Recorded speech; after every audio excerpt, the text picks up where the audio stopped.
My dear friends, welcome in new vision chemistry classes. आज की class में class 10th विज्ञान से विद्युत वाले चैप्टर से एक नया प्रश्न पढ़ेंगे। ओम का नियम किसे कहते हैं? ओम के नियम का सिद्धांत, इसकी अवलोकन तालिका, इसका ग्राफ और इसके लिए प्रिकॉशंस, सावधानियां। ठीक है, जिन लोग मेरे चैनल में नए हों तो चैनल को जरूर सब्सक्राइब कर लीजिए और देखते हैं ओम के नियम का डिटेल। बहुत ही सिंपल और सरल तरीके से सीखेंगे इसे, और आप लोग वीडियो में अंत तक बने रहिए ताकि आप लोग इस प्रश्न का पूरा आंसर सीख सकें। ठीक है, तो देखते हैं सिद्धांत। सबसे पहले ओम के नियम का सिद्धांत क्या है। ठीक है, तो यहां पर देखें, किसी बंद परिपथ में, ध्यान रखना ये विशेष बात है, किसी बंद परिपथ में जिसकी भौतिक परिस्थितियां अपरिवर्तित हों। क्या हो? अपरिवर्तित हों, मतलब जिसकी भौतिक परिस्थितियां परिवर्तित ना हो, कि परिपथ में कार्यक्रम हो रहा है और वो उसमें कोई ना कोई चेंज आ जाए, ऐसा सर्किट नहीं होना चाहिए। सर्किट कैसा हो? जिसकी भौतिक परिस्थितियां अपरिवर्तित हों। किसी बंद परिपथ में जिसकी भौतिक परिस्थितियां अपरिवर्तित हों, विद्युत धारा प्रवाहित करने पर उत्पन्न विभवांतर भी धारा I के अनुक्रमानुपाती होता है। अर्थात भी अनुक्रमानुपात I या V बराबर IR या R बराबर, देखे V के अपान में I आ जाएगा तो क्या होगा? R बराबर V अपान I। ये इसका एक सैद्धांतिक फार्मूला आ गया। ठीक है ना, इस तरीके से देखा, ये सिद्धांत है कि R जो है यहाँ पर V अपान I के बराबर होता है। इसके बारे में देखते हैं कौन क्या है ये। ठीक है, तो एक बार फिर से देखें, किसी बंद परिपथ में जिसकी भौतिक परिस्थितियां अपरिवर्तित हों, विद्युत धारा प्रवाहित करने पर उत्पन्न विभवांतर भी धारा I के अनुक्रमानुपाती होता है।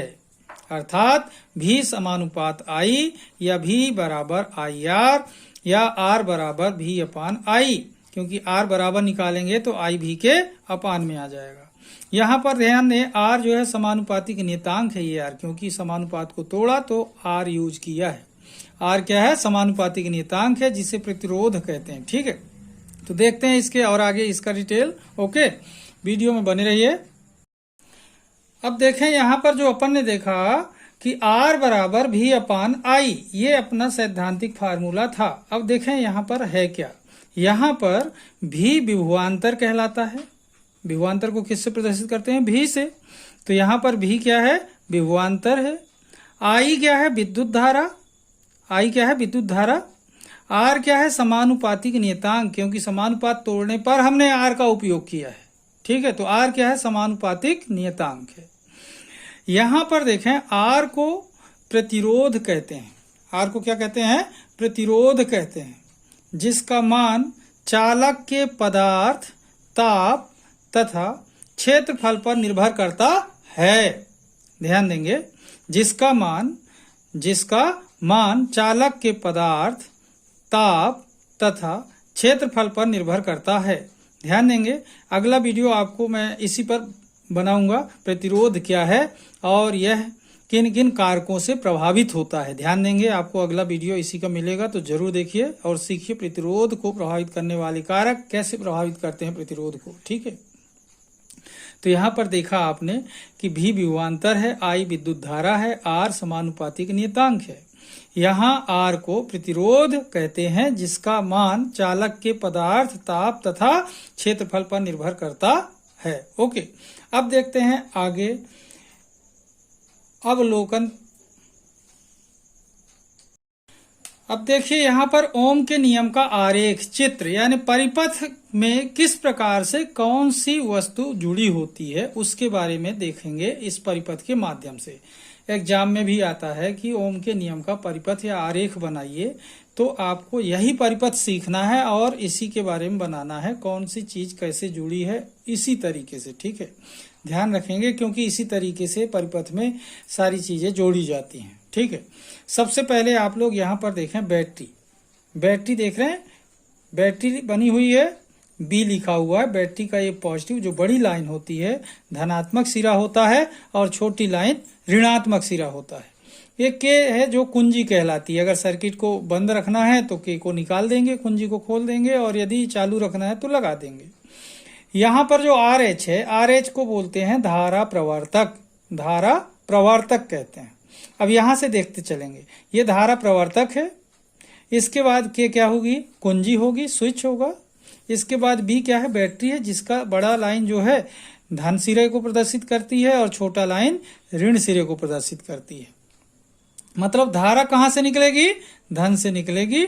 और आगे चलते हुए यहाँ पर देखें, बैटरी से ही श्रेणी क्रम में जोड़ा है। किसे, यहाँ पर श्रेणी क्रम में जोड़ दिया है, ए लिखा है। ए मतलब अमीटर है, अमीटर का ये धनात्मक सिरा और ये क्या है, ऋणात्मक सिरा है। ठीक है, अब थोड़ा और आगे चलते हैं तो यहाँ पर यही श्रेणी क्रम में आर लगा हुआ, आर प्रतिरोध है, लेकिन इस परिपथ में समांतर क्रम में जोड़ दिया है। यहाँ पर देखो किसको जोड़ा है समांतर क्रम में, वोल्टामीटर को। किसको जोड़ा है, वोल्टामीटर का। ये धन सिरा है और ये ऋण सिरा है, वोल्टामीटर को समांतर क्रम में जोड़ा गया है।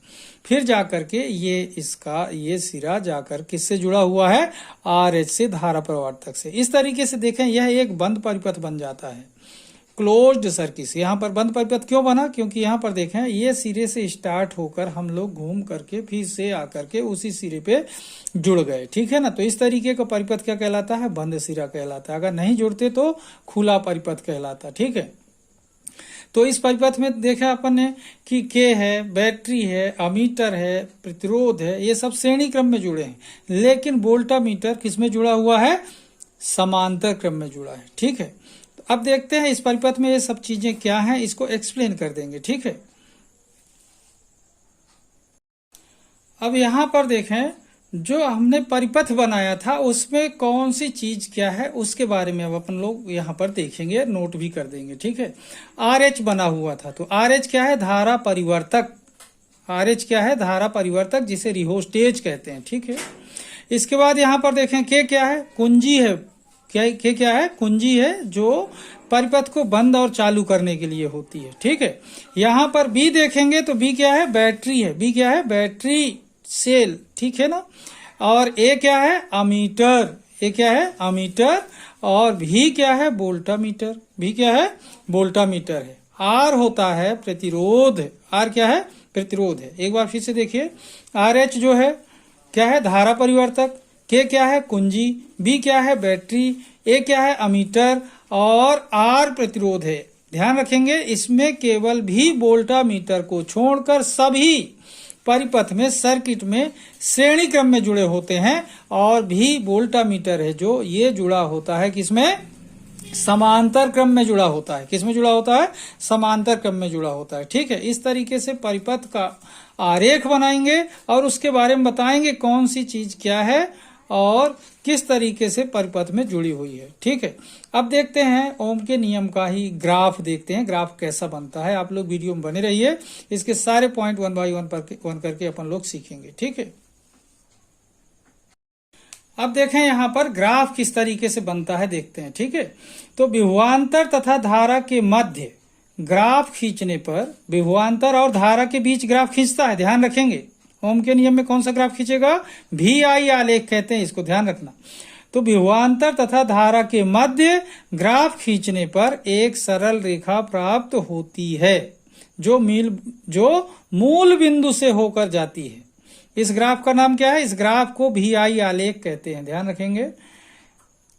भी आई आलेख एक बार फिर से देखना, विभवांतर और धारा के मध्य ग्राफ खींचते हैं, एक सीधी सरल ढलान रेखा प्राप्त होती है जो मूल बिंदु से होकर जाती है। इस ग्राफ को क्या बोलते हैं, भी आई आलेख कहते हैं। यहाँ पर देखना, ये वर्टिकल लाइन भी के लिए है और ये हॉरिजॉन्टल लाइन क्षैतिज रेखा धारा आई के लिए है। ये खड़ी लाइन किसके लिए है, विभवांतर के लिए, और क्षैतिज लाइन धारा आई के लिए है। और ये जो यहाँ पर ढलान मिला, ये ढलान जो मिलता है ये एक सरल और सीधी रेखा है जो इस मूल बिंदु से होकर जाती है। ठीक है, इस तरीके से ग्राफ खींचते हैं। अगर ये सीधी लाइन जाती है तो ओम का नियम सही है, और नहीं जाती तो गलत भी हो जाएगा अगर आपने प्रैक्टिकल किया तो।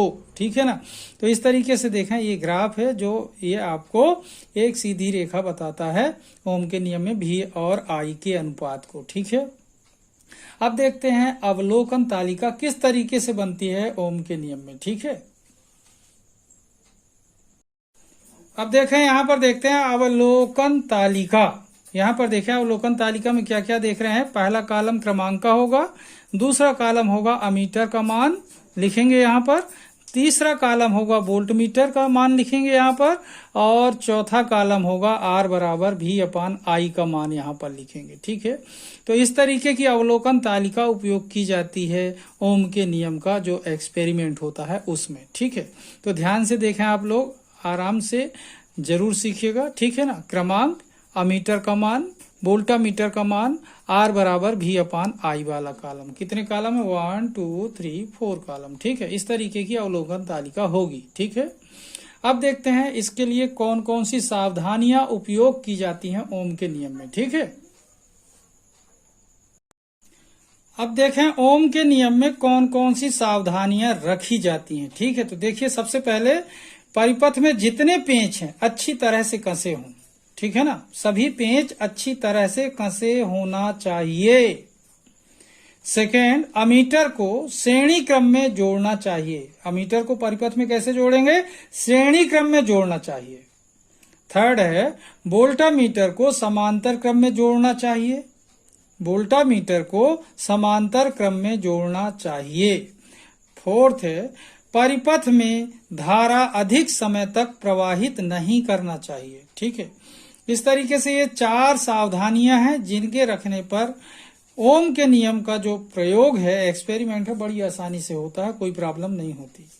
क्या देखा? पेंच अच्छी तरह से कसे हों, अमीटर श्रेणी क्रम में लगा हो, वोल्टा मीटर समांतर क्रम में जुड़ा हो, परिपथ में धारा अधिक समय तक प्रवाहित ना हो ताकि परिपथ सही ढंग से काम करे। ठीक है, इस प्रकार अपन ने सबसे पहले देखा क्या? सिद्धांत। सिद्धांत के बाद क्या देखा? आरेख। परिपथ का क्या देखा अपन ने? आरेख। आरेख के बाद क्या देखा? ग्राफ कैसे बनता है। ग्राफ के बाद अवलोकन तालिका कैसे बनाई जाती है। अवलोकन तालिका के बाद क्या देखा? सावधानियां कौन कौन सी रखी जा सकती हैं। ठीक है, इस प्रकार से आप ओम का नियम सारे बिंदुओं पर जरूर पढ़िए, क्योंकि एग्जाम में किसी भी बिंदु पर अलग से क्वेश्चन बनकर सामने आ सकता है। वीडियो पूरा देखिए। आज की क्लास को मैं यहीं पर समाप्त करूंगा। जिन लोग मेरे चैनल में नए हों तो चैनल को जरूर सब्सक्राइब कर लीजिए, और तब तक के लिए धन्यवाद। जय हिंद, जय भारत।